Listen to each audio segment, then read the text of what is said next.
Assalamualaikum warahmatullahi wabarakatuh. Selamat pagi, siang, atau malam bagi yang mendengarkan. Di sini kami akan mempresentasikan UAS MPPLA dengan kelompok Amirul Azmi, Muhammad Ren Adli, dan Pramana Alfriandi. Berikutnya presentasi soal nomor 1. Baiklah, saya Amirul Azmi, NIM D104118109 akan menjelaskan soal nomor 1 dan nomor 2. Soal nomor 1 yaitu apa itu manajemen risiko proyek dan jelaskan salah satu metode manajemen risiko yang Anda ketahui dan berikan contoh penggunaan metode tersebut.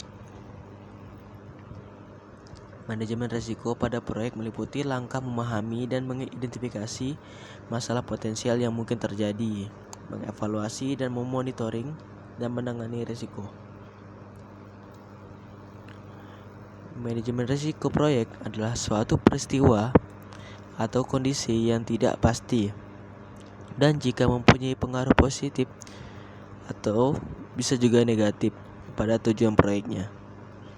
Suatu resiko mempunyai sebab dan bila terjadi akan membawa dampak. Oleh karena itu, resiko dapat dinyatakan sebagai fungsi dari kemungkinan dan dampak tersebut. Tujuan dari manajemen risiko yang utama adalah mencegah atau meminimalisasi pengaruh yang tidak baik akibat kejadian yang tidak terduga melalui penghindaran risiko atau persiapan rencana kontingensi yang berkaitan dengan risiko tersebut. Adapun metode-metode manajemen risiko yaitu ada 5. Yang pertama adalah risk avoidance, yang kedua segregation, yang ketiga loss prevention, yang keempat loss reduction, dan yang kelima non-insurance transfer. Saya akan menjelaskan salah satu metode manajemen risiko yaitu metode risk avoidance. Metode risk avoidance yaitu merupakan metode yang dilakukan dengan cara menghindari hal-hal yang menimbulkan risiko. Contohnya, demi menghindari kerugian, sebuah perusahaan memutuskan untuk tidak lagi memproduksi beberapa produk yang biayanya produksinya mahal.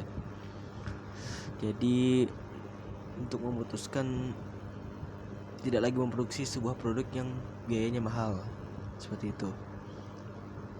Lanjut soal nomor 2. Soal nomor 2, bagaimana cara mengembangkan tim proyek perangkat lunak dan siapa saja tim proyek perangkat lunak. Pengembangan tim proyek perangkat lunak terjadi dengan kita mendapatkan suatu pekerjaan proyek yang berfokus pada perencanaan dan eksekusi. Rencana proyek di dalamnya yang terdapat personel atau tim proyek. Diperlukan tim yang handal di bidang masing-masing dalam pembangunan perangkat lunak.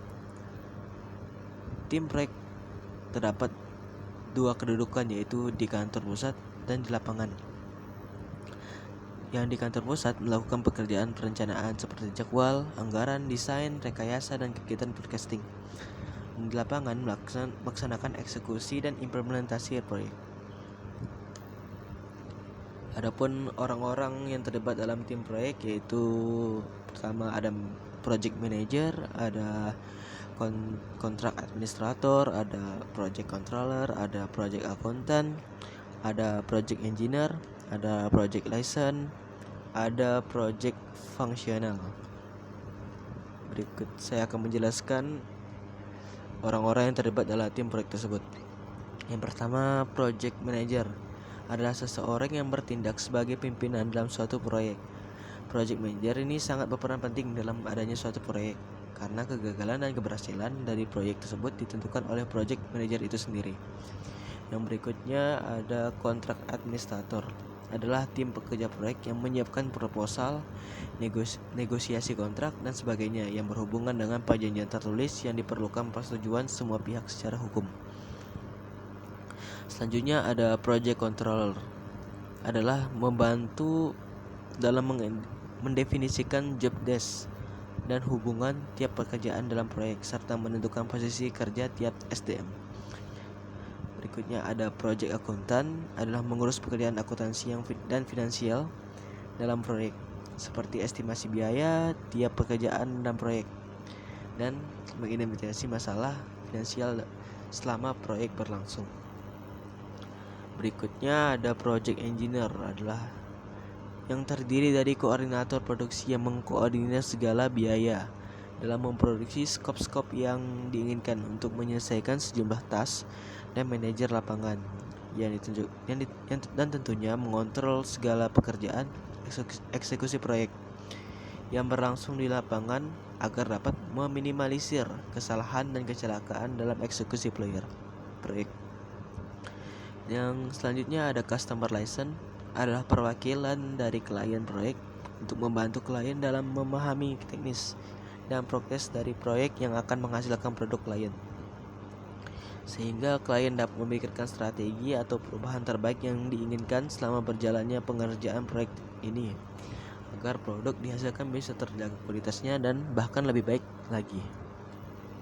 Dan yang terakhir ada manajer fungsional, adalah pekerjaan yang lebih memfokuskan pada kinerja bisnis perusahaan yang menyokong proyek yang dikerjakan pada perusahaan agar perusahaan dapat tetap berjalan baik dan terus menyokong pekerjaan proyek.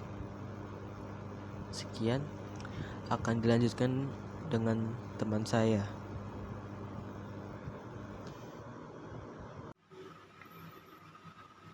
Terima kasih. Selanjutnya, untuk soal nomor 3, apa itu manajemen kualitas perangkat lunak? Manajemen kualitas perangkat lunak ialah yang dimaksud dengan kata kualitas pada sebuah sistem bisa jadi hal yang meragukan.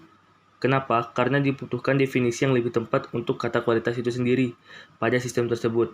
Bagaimanapun juga, hal ini tidak cukup. Kita membutuhkan keputusan secara objektif, jelas di mana sistem menemui kebutuhan kualitas dan pengukurannya. Soal nomor 4, apa itu manajemen konfigurasi proyek perangkat lunak? Konfigurasi proyek perangkat lunak ialah sering disebut juga manajemen perubahan change management, adalah serangkaian kegiatan yang dirancang untuk mengelola perubahan dengan mengidentifikasikan produk atau hasil kerja yang kemungkinan besar akan mengalami perubahan, membuat hubungan antara mereka, menentukan mekanisme untuk mengelola berbagai versi produk kerja tersebut, mengendalikan perubahan yang terjadi, dan mengedit dan melaporkan perubahan yang dilakukan. Cek. Baiklah, perkenalkan, nama saya Pramana Afriandi. Saya akan menjelaskan soal nomor 5 atau bagian E. Baiklah, Jakarta Smart City adalah unit pengelola di bawah Dinas Komunikasi Informasi dan Statistika atau Diskominfotik Provinsi DKI Jakarta, yang sekarang ini sudah menjadi badan usaha daerah. Jakarta Smart City ini sendiri terbentuk pada Desember 2014. Akan tetapi, Jakarta Smart City Launch baru berdiri pada akhir tahun 2015. Terdapat 6 indikator dari sebuah kota yang bisa dikatakan sebagai Smart City. Yang pertama adalah Smart Mobility, kemudian Smart People, kemudian Smart Economy, Smart Environment, kemudian Smart Governance, dan yang terakhir Smart Living. Dalam mencapai ke-6 indikator tersebut, Jakarta Smart City menggunakan teknologi untuk membangun sistem yang menghubungkan pemerintah dan masyarakat.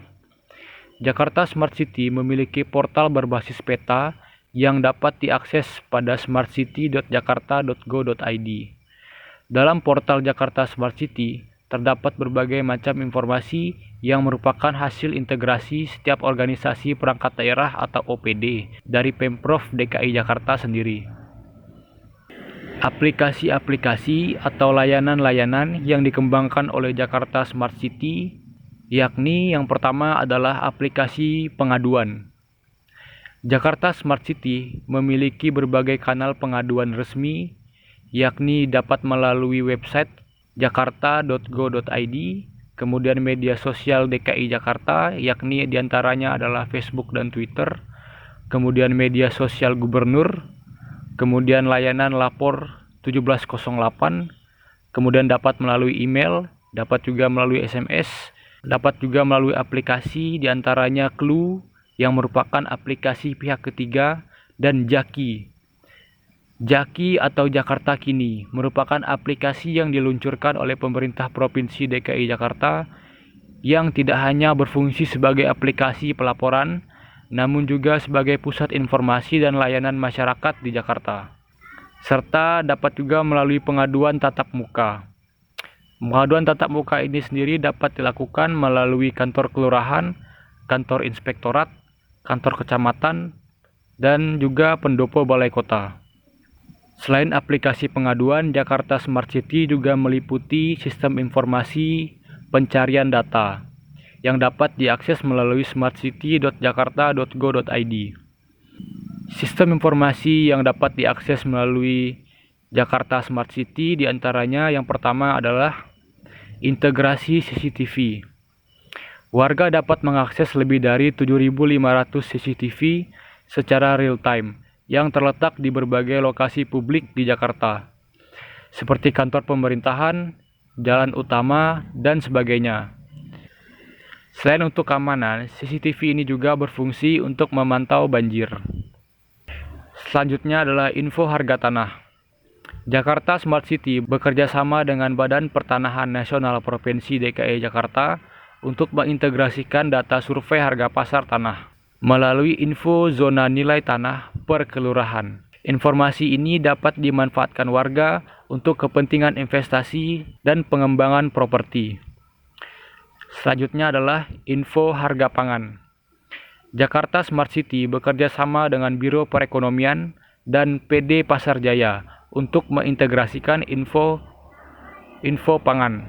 Warga dapat mengakses harga berbagai bahan pangan di beberapa titik pasar tradisional di Jakarta.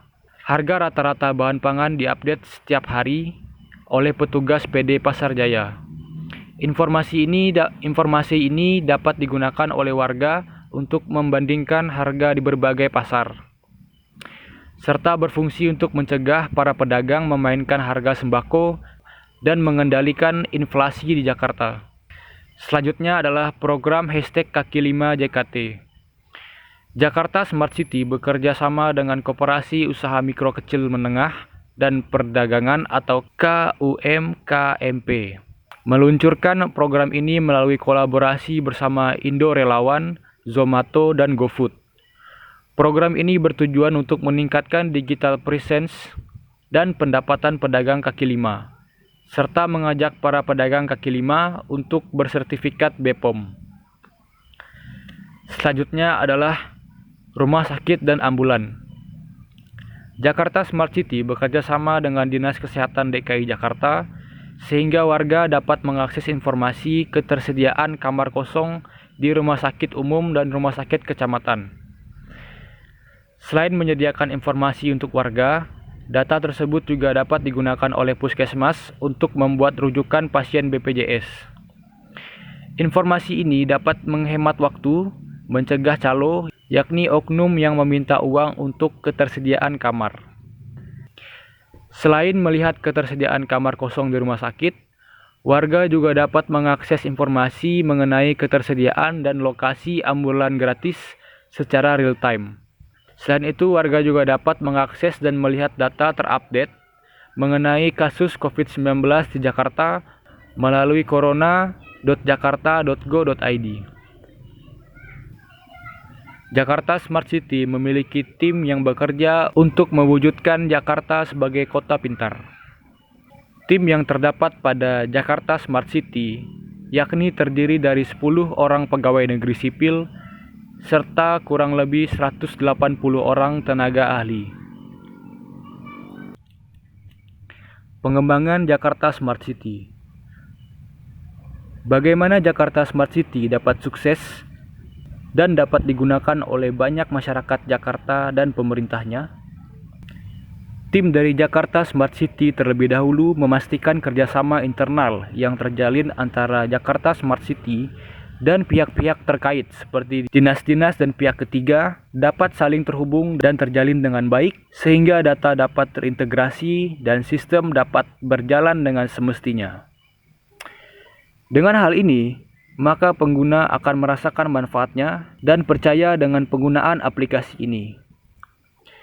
Selain itu, tim dari Jakarta Smart City juga pada awalnya terbantu dengan adanya kerjasama dengan Clue, yang mana pada awal pengembangan, Clue sering memberikan reward kepada pelapor sehingga membuat Jakarta Smart City semakin diminati oleh masyarakat maupun pemerintah.